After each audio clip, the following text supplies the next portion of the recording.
I was wrong. Peekaboo, peekaboo. Oh, yeah, I thought we were playing a game. I was wrong. You know what this is. TNC, movie nights, Alex, Brandon. It's the review one, because it's the weekend. Unless you're not watching this when it comes out. Anyway, I was wrong. We watched Sorry to Bother You. I know we mentioned some other horror movies, but I think we're going to kind of back those off. None of that was English. We're going to push that back until we can do a watch-a-thon with that, because it'll be more fun to watch us freak the hell out. But I was wrong. Sorry to Bother You. It's a really good movie. It's so good. It's so many things. And I'm not going to hijack this episode and just go for 20 minutes. But I will say I wanted to admit that I was wrong. The first time is a bit of a shock factor, which it's supposed to be. And it kind of distracted me from a movie that I forgot was really good. So, Brandon, having gotten that out of the way, what are your thoughts? Oh, the movie was great. I really liked it a lot. I understood where you were coming from, and I get where you're saying now that it was distracting, and that's why you're like, it's bad now, because you're just like, what is going on? Just horse peepees and horse face people. It was weird. Don't say that. Don't start. We are like a minute and a half into this. We can't be dropping horse pee-pee. Come on, man. I thought that was the most like PG-13 way to say it. That might be the grossest way to say it. There are so many ways you could describe what we saw on that screen, and I think horse pee-pee might be the worst one. Well, I'm glad, because that's staying in the episode. That's awesome. Oh, God. That's a TikTok right there. Oh, yeah. That's fantastic. But Sorry to Bother You was a very fun movie. There was a lot to it. I know you and I were talking a little bit during text before I think you watched it, or during you were watching it. And there's a lot of symbolism. We're going to kind of go into spoiler territory for this movie. If you haven't seen Sorry to Bother You yet, it's on Hulu. It's a good watch. Go check it out. Then come watch the review. But we're going to talk about some spoilers, so spoiler alert. The movie kind of symbolizes a lot of corporation and like slave labor, in a sense, just not paying people well enough, and and going on to how corporations can cut corners to make the most profit but pay people the last, or get the best out of their workers possible. And that's what this movie does. It is kind of your average Joe gets a job at a telemarketer and rises through the ranks, and at the end of it, he finds out the company is doing weird experiments on people to make hybrid horse people, and that's where Alex was talking on our last episode, what scarred him. Sapiens. Yeah, because it was very odd the way they looked, but it wasn't bad. Like, they didn't look like, oh my goodness, that's just like claymation or something. It just looked weird. They were just weird creatures, and yeah, I mean, all in all, it was really good. The characters were really enjoyable. The depth to the characters was great. Almost every single character in the movie, other than the leader of the company, I can't think of the name of the company now, they all really change and develop very, very well throughout the movie. The leader of the company is great too, though. He doesn't change. He's just a bad dude. So there's a little twist and turns throughout the movie. All in all, I really enjoyed it. So Alex, go ahead, start rambling away. Going off of what you just said, the guy, the CEO of the company, I really liked all of the subtle sort of things that they had him do that are less subtle on the second watch, knowing what this movie does. Like, like his office was just decked out with horse stuff. Yeah. There were trophies. There were like statues. There were plates. All of that. That was really clever. But also, this movie is basically just like a big, big, big middle finger to capitalism, which is rad. And then they're just like, oh, here's this guy. And he's also going to play on all of the race tropes that we've been just hammering on this whole movie beautifully. Like, he has them in the room when they have to talk in their white voices. By the way, David Cross, Patton Oswalt, beautiful. I always got to shout out the voice actors, man. Yeah. And they were fantastic. But even when he's like, "Come on, bro, I bet you rap," it's like, Yeah. what the hell are you talking about, man? I But it's thought that one was sort a of, little on the nose because for the whole movie it was really yeah. subtle. It was little Uh-huh. things you're like, I see what you're doing. yeah. And then this one was like just slamming it in your face. I was like, Just in wow. case y'all missed it, Yeah. here you go. This dude's racist if you didn't know. Yeah, right. Oh my God, it was so great. And I have worked phone sales before, not quite on the level that they're doing, where it's just strict like telemarketing of books and then slave labor. Mm-hmm. But mine was copy machines and mortgages, so really not nothing. It was awful, and I loved all of the little shots that they had. Like when he was just at his desk and there's just chaos behind him in the copy room and like pages flying everywhere. And then the whiteboard meetings, the amount of, oh my God, whiteboard meetings that I had to sit through where you're just sitting there in a room and it's just a dude with no self-awareness. Like he's a high school football coach, just like, let's go, and you're just like, I'm only here because you pay me. Then when what happened? I just want to mention before you continue the humor to it for me is I work in a call center. Yes, you I've do. been working in a call center the last year and a half now, and I'm currently in the collections department. So it is kind of that chaotic craziness. So I really enjoyed the inner look into telemarketing and just phone sales jobs and phone jobs in general. And when that lady came out and she hit the, oh no, our boss, what are we gonna do?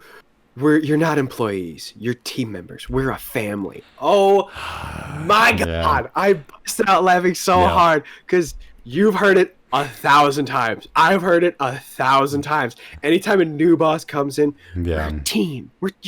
You're not employees. We're family. It's like, kiss my ass. You pay me $12 an hour. That's the only reason why I'm here.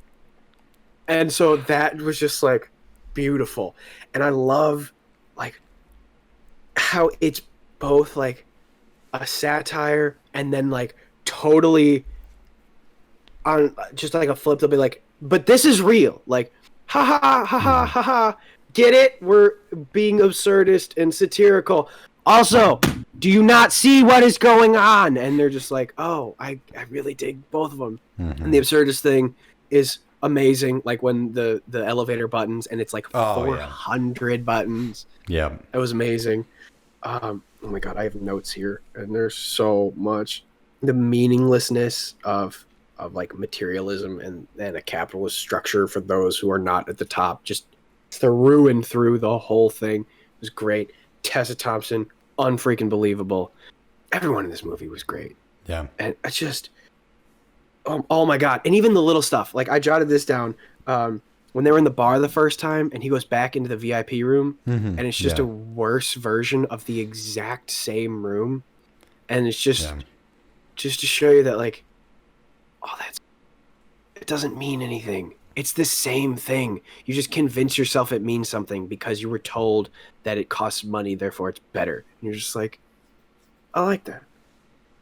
And then we already talked about a lot of this stuff, but the last one that made me laugh in a sad way was actually at the end when he was in, not at the end, at the end when he's locked up in the back of in the back of the van, and then the Equisapiens come and save the day.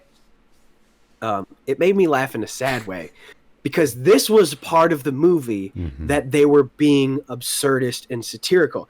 They had like the whole crossing the picket line and they're just beating the living crap out of people. And then you see them in the back and there's just like people are getting pepper sprayed just randomly on the street and just people walking by getting beaten over the head. And then like a car comes in, runs people over and then backs over them.